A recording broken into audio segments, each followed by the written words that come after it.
Pensa.edu.br. Descontos especiais para transferidos. Vem pro Easy. Quando se pensa em exames laboratoriais, logo vem em nossa cabeça Laboratório Plínio Bacelar. Exames de rotina e os mais complexos, como exames de genética e biologia molecular, através do setor de Biomol. O Laboratório Plínio Bacelar acompanha a tendência mundial em exames laboratoriais, com o que há de mais moderno e tecnológico para garantir o melhor resultado, auxiliando a classe médica na prevenção, no diagnóstico e no tratamento dos pacientes. Laboratório Plínio Bacelar. Compromisso com a qualidade desde 1942.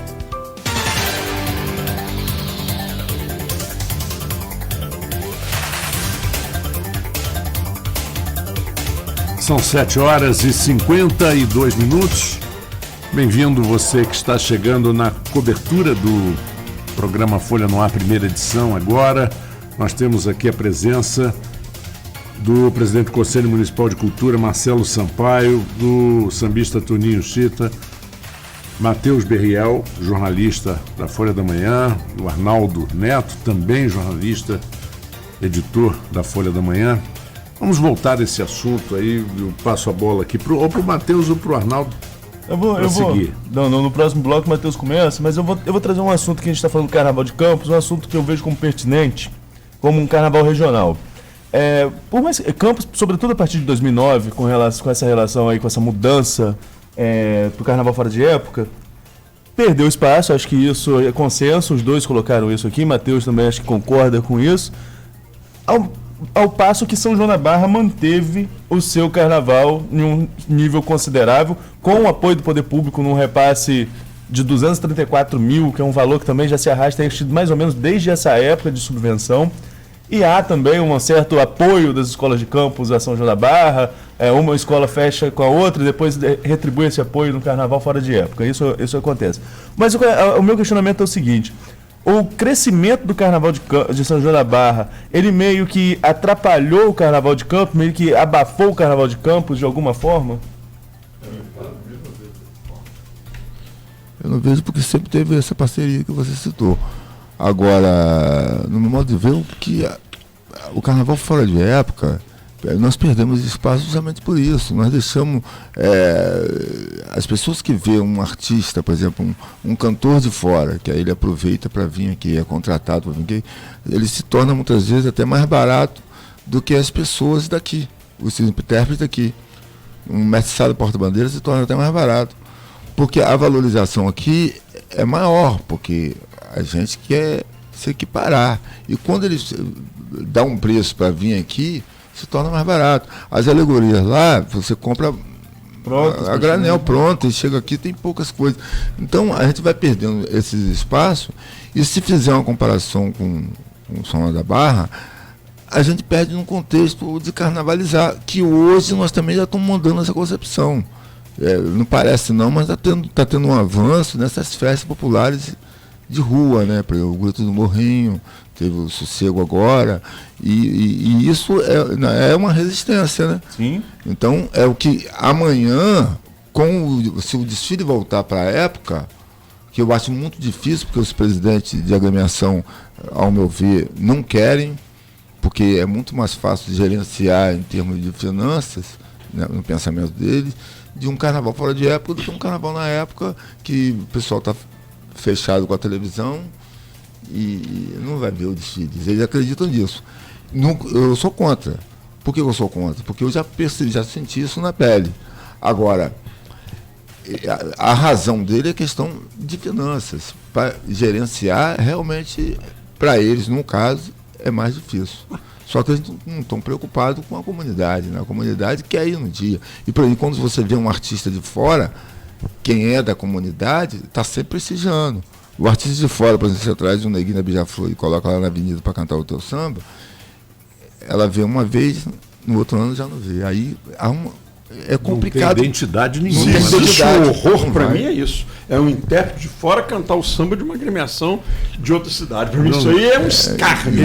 Mas não é nenhuma crítica ao intérprete. Claro, não é nada disso.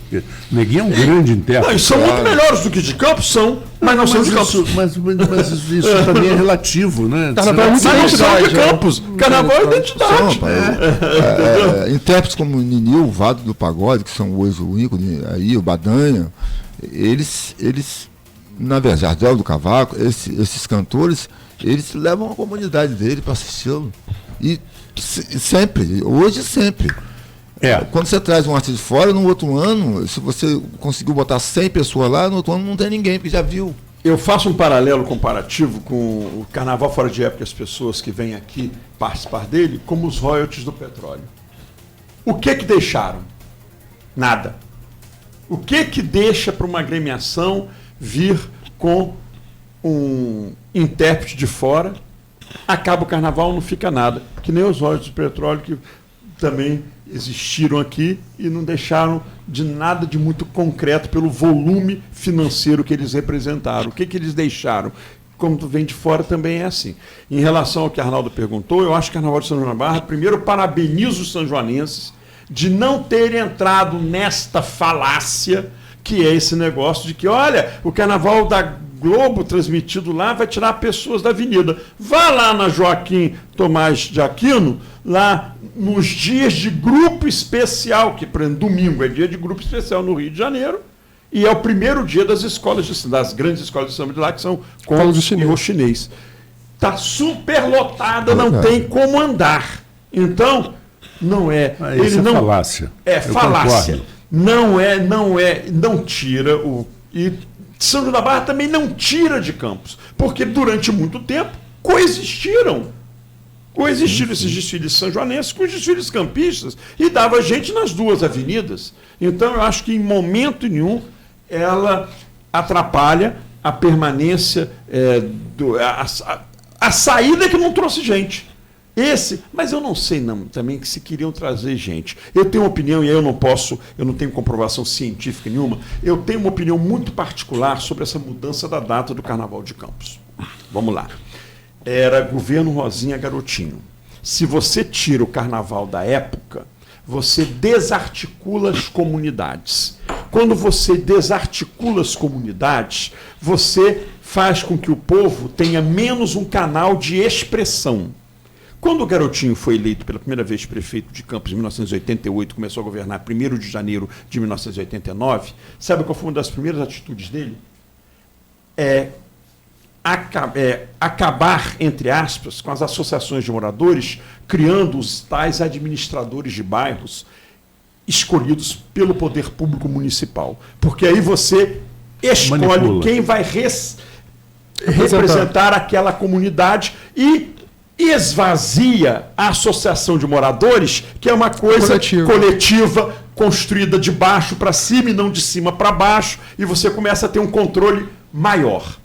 Então, para mim, foi estrategicamente diminuir a força das comunidades de Campos. E, ao mesmo tempo, ao trazer escolas de samba do Rio de Janeiro, eles ficavam bem, o grupo político que governava a cidade ficava bem com as comunidades do Rio de Janeiro ligadas ao samba, porque eles, declaradamente evangélicos, não podiam ter um discurso muito ligado a estas manifestações que são intimamente ligadas com as religiões de matriz africana, como o Umbanda e o Candomblé. Então, olha só, como que duas coisas, isso é uma opinião, não tenho como comprovar isso cientificamente, é uma análise que eu faço. Ao mesmo tempo que se desarticula as comunidades em Campos, você mantém um canal aberto com as comunidades do Rio de Janeiro, canal esse que publicamente eles não tinham mais como ficar tão íntimos por causa da opção religiosa pela igreja evangélica, que está sempre em confronto, e agora mais acirrado ainda esse confronto com o carnaval, por causa da íntima relação com as religiões de matriz africana. Eu vou fazer uma pontuação e uma pergunta, primeiro em relação a São João da Barra, que Arnaldo tocou no assunto, que no ano passado, tanto congos quanto chinês viraram patrimônio histórico e cultural do Estado do Rio. Parabenizar lá os sanjoanenses no início do ano. E em relação a Campos, eu, pela Folha, estava na editoria de cultura, entrevistei o Marcelo algumas vezes, e foi um assunto até de certa forma polêmico, mas no meu ponto de vista justo, que à época no Conselho de Cultura foi definido que a verba para o Carnaval Fora de Época do ano passado só sairia caso o desfile desse ano, 2020, acontecesse na data. O que já não vai acontecer, que como a gente sabe, está planejado para o início de maio. Eu queria saber como que está essa previsão lá no Conselho de Cultura, se sai alguma verba da Prefeitura para esse Carnaval, se não sai, como que está isso? O Conselho, posso dizer aqui com a maior certeza do mundo, o Conselho Municipal de Cultura que aprovou a liberação dos R$500 mil em 2019 para as agremiações carnavalescas fazerem os desfiles que fizeram em agosto, foi? Em agosto. A minha ressalva, que fui eu que coloquei, quando os carnavalescos foram lá e apresentaram essa proposta, a gente, em unanimidade, aceitamos a liberação e eu fiz, mas com a ressalva de que em 2020 seja na data do calendário. Todos os meus companheiros conselheiros corroboraram com a minha ressalva e isso ficou decidido. Então está decidido. O Conselho não mudou, porque a próxima Conferência Municipal de Cultura, que vai eleger o novo Conselho, vai ser agora no final deste ano. Então, até o final de 2020, o Conselho Municipal de Cultura tem a sua mesma composição. Então, não vai sair um dinheiro, um centavo do poder público através de Conselho Municipal de Cultura para Carnaval em Campos esse ano, porque só se fosse para esta semana, que é a data do calendário. Agora, eu queria voltar um pouquinho a falar sobre a questão de comunidade. O Toninho citou aqui a comunidade, Marcelo também, a participação da comunidade no Carnaval. Até mesmo com o incremento de subvenções no Carnaval, e eu falo isso também de São João da Barra, que eu vejo muito isso lá, a partir da subvenção e que meio que uma profissionalização do Carnaval, a comunidade meio que se afasta. Quando tem muito dinheiro injetado pelo poder público, a comunidade sai. Por quê? Compram-se peças prontas do Carnaval do Rio, monta-se enredo depois que acaba o desfile da escola de samba do Rio de Janeiro, que aí vai ver as peças que estão disponíveis para comprar, para se montar enredo em cima das peças que se compram, poder ter utilidade para isso. Então falta a comunidade, falta a criança numa escolinha de ritmistas, a mulher da comunidade indo lá aprender a fazer costura de fantasia. A gente vê pouca comunidade se envolver nas escolas de samba. Aqui em Campos, o panorama para vocês também é dessa forma? Há um afastamento da comunidade, do barracão? Não tem mais essa proximidade que se tinha antigamente? Sem dúvida, porque você não vê é o que eu falei, você quer ver a nossa gente lá. Então você quer prestigiar a nossa gente. E você vem de onde estiver para ver o seu povo desfilando, satirizando, curtindo aquele ambiente festivo, entendeu? E ver a sua agremiação do seu bairro. Quando você começa a não ter elementos trabalhando com crianças, com jovens, formando pessoas para continuar aquela essência, você se afasta automaticamente e fica difícil tocar carnaval. Entendeu? E o Arnaldo falou de São João da Barra, isso que acontece lá, sendo na data do calendário. Multiplica isso por 1000 em Campos, que é depois, Arnaldo. Então, pode vir muito mais coisa ainda, porque em São João da Barra não vai nada que não saiu ainda lá no Rio. Então, eles podem até comprar, mas de outros carnavais, não de 2020. Mas em Campos, quando é fora da data, ele compra do próprio ano, porque já desfilou lá. Sim, e desfila aqui agora, de novo. Uma restrição que eu acho é o seguinte: não vai se comparar carnaval, desfile de escola de samba e blocos de samba de Campos com São João da Barra, não dá para comparar. Eu considero, com todo o respeito que eu tenho aos sambistas de São João da Barra, Campos tem muito mais esse ingrediente, esse tempero. Agora, por quê? Porque nós já tivemos 42 agremiações. 49, né? 49. Quer dizer, hoje nós temos 19 desfilando, competindo. Então, e olhe lá. Entendeu? E a tendência até é diminuir, né? Porque a verba é muito... E já estão muito diminuídas na Avenida. Eu já vi União da Esperança com mais de 1000 componentes. E outra coisa também, o Conselho Municipal de Cultura, hoje, através de Marcelo Sampaio, essa informação vai nos chegar, ainda que seja um pouco contra o Carnaval, mas vai nos chegar de uma forma mais, como é que se diz, mais aderente, onde você pode tocar, conversar, porque as pessoas têm que entender e passar a se comunicar com isso. Era muito distante de nós, carnavalescos, o Conselho Municipal de Cultura. porque hoje está na sociedade civil que ele que é o presidente, o atual presidente. Então, esse intercâmbio, essa forma de conversar, gente, o que é melhor para o Carnaval de Campos, eu costumo dizer lá, nos grupos que eu participo, que nós temos que ouvir.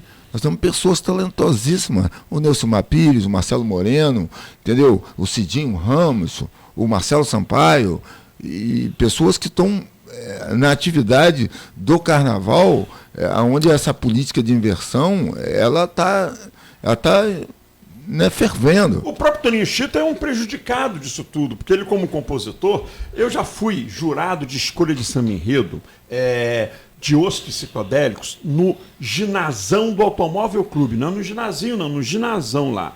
Mais de 2.000 pessoas e mais de 20 sambas.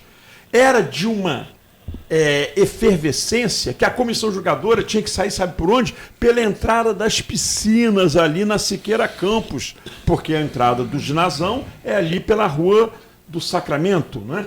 Então, para você ver como que a coisa era disputada.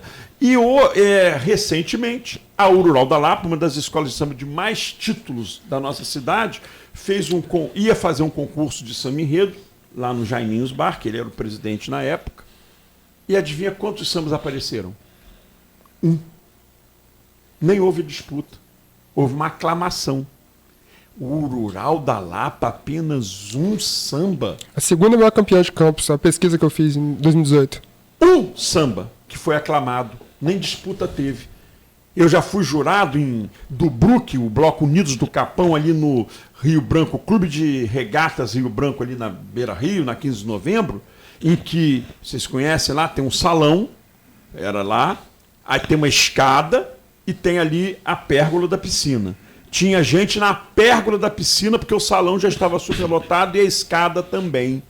Então, as alas de compositores das escolas, blocos e bois também foram minguando com o tempo nesse carnaval cada vez menos desinteressante e menos comunitário. E aí um compositor como Toninho Chita, que já tem 61 sambas na avenida, ainda bem que ele fez isso tudo, porque para o futuro eu vejo algo muito tenebroso. Toninho Chita nunca se tornaria Toninho Chita atualmente. Ele só é Toninho Chita pelo passado, não pelo presente e pelo possível futuro que Campos vai ter no Carnaval. Não, o Arnaldo estava falando de comunidade, de identidade e tudo mais. Quando eu concluí o curso de jornalismo no Uniflu, em 2018, meu TCC, meu trabalho de conclusão de curso, foi justamente sobre Carnaval, especificamente ali na comunidade do Morrinho, que é o reduto ali dos psicodélicos, da Mocidade Louca. E a gente percebia, o enredo campeão da Beija-Flor no Rio de Janeiro de 2018, os filhos amados da pátria que os pariu, os filhos abandonados da pátria que os pariu, perdão. Falava de garotos que, enfim, prejudicados, abandonados mesmo pela sociedade, desamparados. E olha a brincadeira até no próprio título. Pátria que os pariu. E os garotos aqui de Campos tiveram participação, de certa forma, indireta quando apareceram lá no encontro com Fátima Bernardes da Rede Globo no início do ano. Foram convidados para estar na quadra da Beija-Flor, ganharam instrumentos.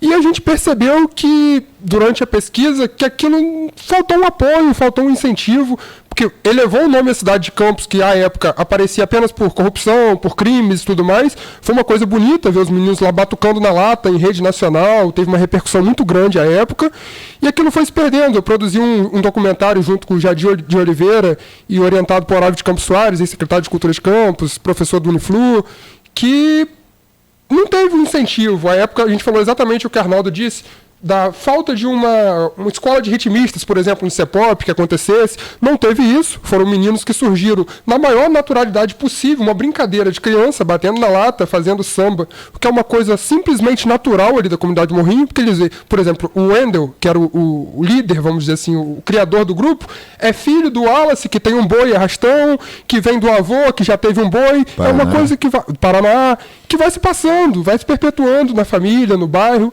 Isso, infelizmente, está se perdendo. Quando eu concluí minha pesquisa no final do ano, o grupo havia se desfeito. Eu confesso que hoje eu não sei se já retornou. A ideia era de retornar. Torço até para que tenha retornado.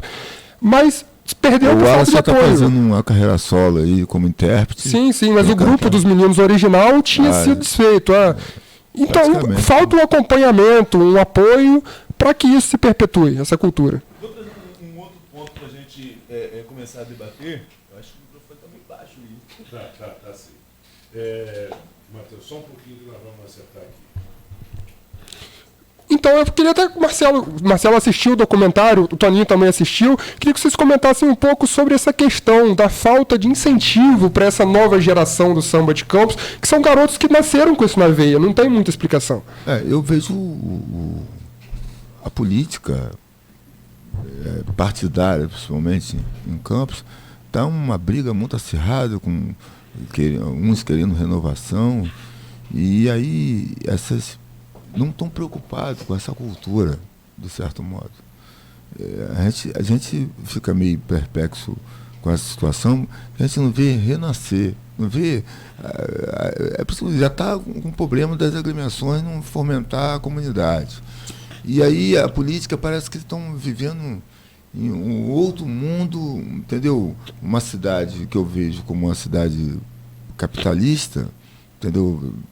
No interior, geralmente assim, não é só aqui em Campos, mas geralmente é assim.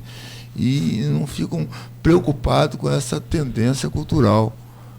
Agora, é por isso que eu vou dizer, por parte nossa, artista, aí hoje as festas nas comunidades, na periferia, está acontecendo, talvez como resistência, o pagode na praça, como resistência a tudo isso que nós estamos começando debatendo. O Arnaldo tinha uma pergunta aqui. E também outra coisa, tem que discutir um dia aí, o negócio de usar demais e de forma equivocada o Jardim do Liceu, que é tombado como patrimônio público nosso aqui. Essa aí também tem que se discutir muito. Festival de cerveja lá, no coreto indevidamente, com caixas de som pesadas lá em cima, esse samba na praça, e olha que eu sou uma pessoa da cultura popular, amante do samba, do carnaval, mas esse negócio de fazer churrasco, de ficar pisando na grama, banheiro químico quase não existe, isso aí a gente tem que discutir muito. É por isso que eu falo que o fato de Marcelo hoje, que é da sociedade civil, estar como presidente,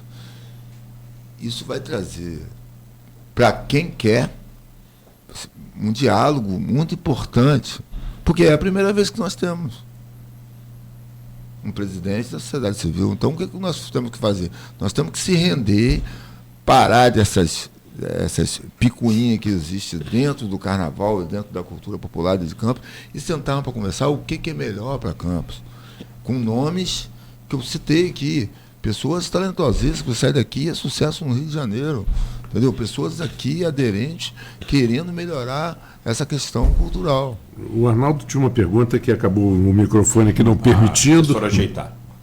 Mas a Matheus foi levando aí num ponto pertinente. Agora eu só vou fazer um pequeno comentário aqui em cima do que o Toninho falou. Cultura, todo mundo artista, não ter vaidade é muito difícil. A vaidade faz parte do artista, né? O artista muito. É vaidoso, faz parte também. Tem que se dosar, realmente chegar-se a consensos para que... Tem muitos presidentes que querem ser a celebridade. A celebridade não é o presidente. Não, mas vai o político, os vereadores, os prefeitáveis, eles querem ser celebridade, cara. Presidente de agremiação não pode ter vaidade. Artista. Agora, compositor... Passista, ritmista, esses são os talentos. Tem que ter vaidade, sim. Mas eu, por exemplo, estou com 115% de vaidade, buscando a minha meta, que são 200% de vaidade. Eu sou contra a vaidade, eu adoro a vaidade. Não, mas acontece que a vaidade, o orgulho pelo seu trabalho, o autorreconhecimento faz parte da carreira, da vida de qualquer artista, em qual campo seja. Nós, porque trabalhamos em rádio, por exemplo, o Arnaldo, que é um jornalista, que escreve, que cria matérias, o Matheus, eles querem ver suas matérias publicadas e com retorno, com resultado. Isso é o que nos alimenta. Se não houver um reconhecimento público do que é feito, você trabalha numa empresa, aí o dono da empresa não reconhece nunca teu trabalho, você vai ficando triste, um dia você para de produzir. Você começa, não é verdade? Começa a trabalhar de forma automática. Não tem mais o estímulo. Aquela paixão, aquele estímulo. A vaidade não atrapalha em nada o carnaval, não. Muito pelo contrário. É um dos preceitos carnavalescos da vaidade. Uma diferença que tem no Rio de Janeiro, né, com Campos, assim, em termos carnaval, claro, capital, interior, é exatamente isso. O presidente da agremiação, ele se torna uma pessoa importante na comunidade. Só que ele não, eu não vejo em Campos o cara, ele com uma lança ou com defendendo a comunidade como ele deve defender. Até porque ele não é mais tão importante assim na comunidade. Por exemplo, uma coisa que eu observei, Toninho, em cima do que você está falando, antigamente quase não tinha salão de festas em bairros afastados. Geralmente era no centro. O que as agremiações carnavalescas que possuem suas sedes e suas quadras, que não são muitas, mas também não são poucas, algumas possuem, perderam o trem da estrada, o trem da história. Porque se elas fizessem dos seus espaços realmente comunitários, os casamentos, as festas de 15 anos, os batizados, poderiam acontecer nas sedes das agremiações. Imagine se você vai batizar o seu primeiro filho na quadra da escola de samba do seu bairro. Você ficar não pagando nada, é claro, porque é comunitário, você pagaria só o que você colocar. Despesa normal. Mas você não pagaria o aluguel. Então, você ficaria eternamente grato, a sua família ficaria grata. E cria um vínculo também. Cria uma relação de pertencimento com aquele espaço. E aí, você poderia atrair pessoas de outros bairros próximos que não têm uma agremiação carnavalesca para fazer suas festas lá. Era um dinheiro, uma movimentação naquele espaço. E não surgiriam tantos salões particulares como hoje existem nos bairros. E você sabe o que vem destruindo os clubes? Os clubes com suas quadras de esporte, os clubes sociais, suas quadras, suas piscinas, né? Os condomínios.